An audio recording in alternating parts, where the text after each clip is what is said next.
Hello, hello.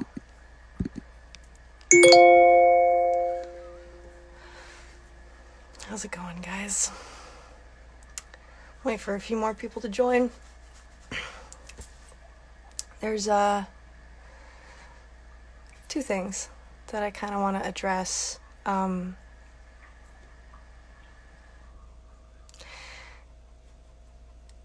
First thing, let's go with the lighter one. The first thing is I did an interview. I think it was for the wolf shoot that I did.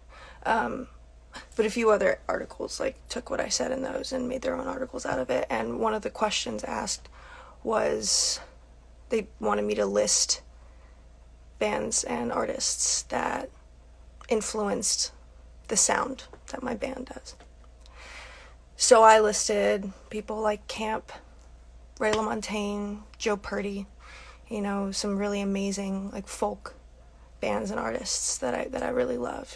I adore Simon and Garfunkel and Van Morrison. And some people were really upset that I didn't put my father on that list. And I would like to clarify that the question was not, who do you think is a musical genius? It wasn't, whose music changed your life? It wasn't, name some of the greatest artists of all time. The question was, which artists influenced the way you sound?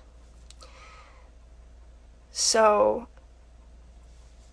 naturally, I chose folk artists that, when I listen to their music, I'm like, damn, I want to do that. I want to sound like that. By not putting my father on the list, in no way am I not acknowledging the musical genius he is. I'm not trying to discredit him in any way. I'm not trying to avoid acknowledging everything that he's done for me. And while I have worked very hard to grow my platform, that platform wouldn't exist in the first place if it was not for him. I'm not ignoring these facts. I'm simply listing the bands that affect my sound. That was the question. So I choose these. My dad did shit with Carlos Santana and Eddie Van Halen, pop, rock, soul, some of the greatest music of all time. And I'm over here with a fucking banjo and mandolin. Totally different thing. So that's where I was coming from, and I'd like to clarify that. The bands and artists that I listed, that's where I feel I get my sound from. But also at the same time, being musically inclined and having the musical intuition that I do, that comes from my father. And I acknowledge that, and I'm grateful for it, and I respect it. So there's that. And I hope you guys understand where I'm coming from when I list these amazing folk artists. When I'm talking about, where does my sound come from? So, the second thing is, some people have taken screenshots of one of the many scars I have on my arm. This scar just so happens to be on top of one of the 7 tattoos I have for my dad. I have 7 tattoos for him. One of them's on my arm. I also have a lot of scars that are on both arms as well as my legs. It's not a secret that I've struggled with self-harm for the last 10 years. I've talked about it many times. And I've talked about it a lot, several times in the last several years. And I want to say it's been almost 2 years since I last hurt myself, cut, burn, whatever. And it's something that has taken a lot of work to overcome, therapy, all the good things. But people are really not upset that I hurt myself, but upset that this specific scar is on top of this tattoo. And I'd like to clarify that it has nothing to do with him. It has nothing to do with the tattoo. It has everything to do with me, my struggles, my issues with self-harm that I have overcome and that I am still overcoming. It has been a long time. since I've last hurt myself. And again, yeah, it really has nothing to do with the tattoo specifically. You know, if I wanted to, people are accusing me of having like resentments and issues with my father. If that was the case, I would just get the tattoo removed. You know, or all 7 of them removed.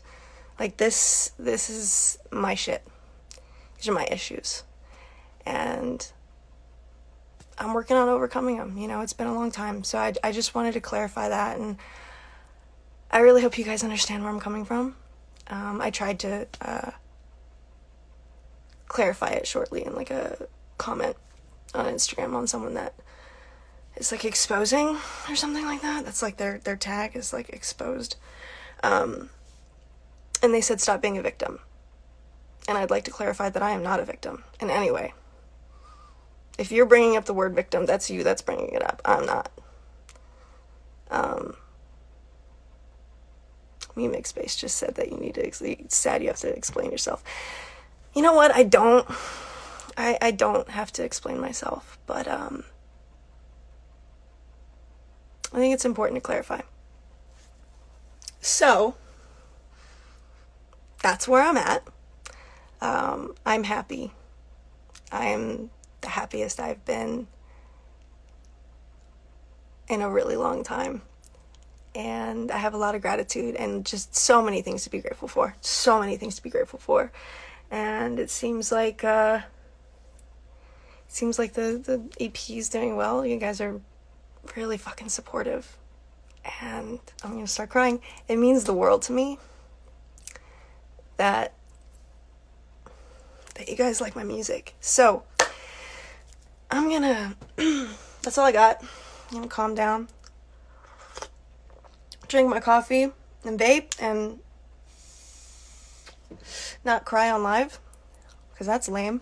No, it's not lame. It's okay to cry.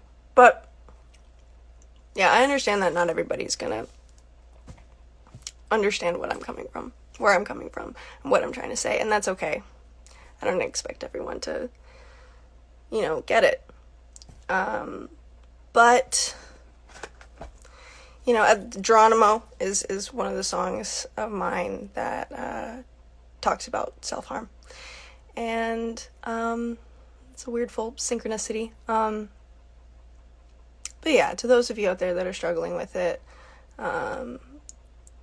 struggling with pain, and just life, because life can really suck sometimes. I used to be in a place where I didn't think it was ever going to get better, that I was never going to feel happy. And it did. I didn't believe anyone when they told me that it's going to be okay, it's going to get better. Didn't believe them. But the people that said that were right. And it's probably going to get harder. There's going to be more challenges. There's like a saying, new levels, new devils. There's going to be a lot of curveballs thrown my way. And I understand that. And same with everyone, Life isn't supposed to be perfect, but it does get better. So thank you guys for tuning in. Thank you for your support and all the love. Yeah, that's all I got.